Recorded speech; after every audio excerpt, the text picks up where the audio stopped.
No? Okay, sige, buddy. Salamat, Pad. Alright.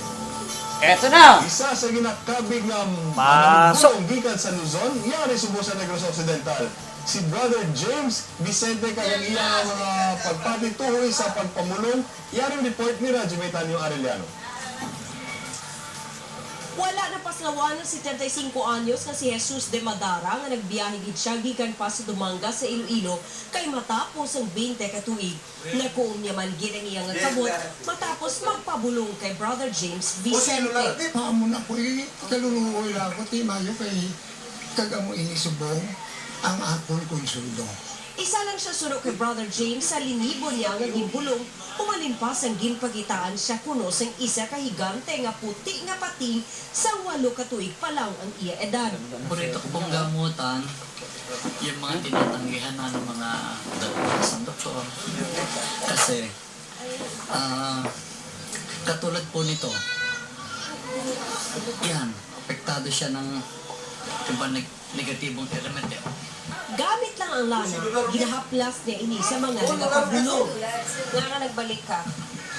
Pero pa ka nga, naman makta ko. Pero matsyag mo, mayo man. Kasi naibalik ng ang kalakasan nila, dapat po tulungan nila sarili.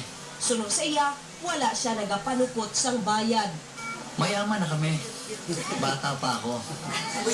May ari-arian mga family. Pero kung gagamitin ko to para magkaroon lang ng yaman para sa hindi po yun.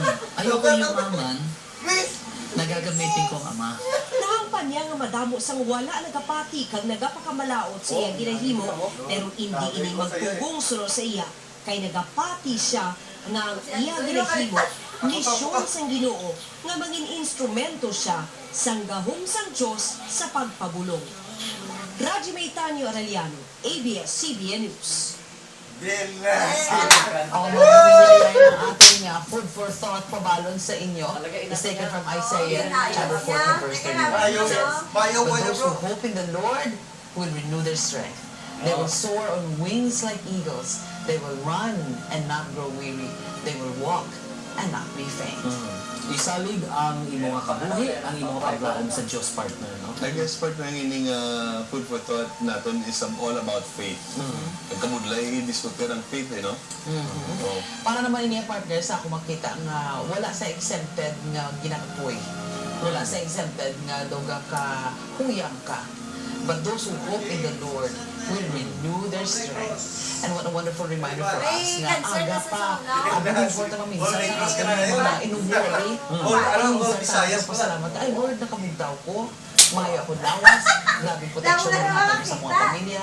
And we will see that a thankful heart will really open doors for us to expect great things from the Lord today. And as Jay mentioned, galing partner niya, hambal mo, faith, this is about sa faith. Pag masabi niya, tundo ka budlay, you know, when we talk about faith, medyo mabudlay, kaya hindi kitaon.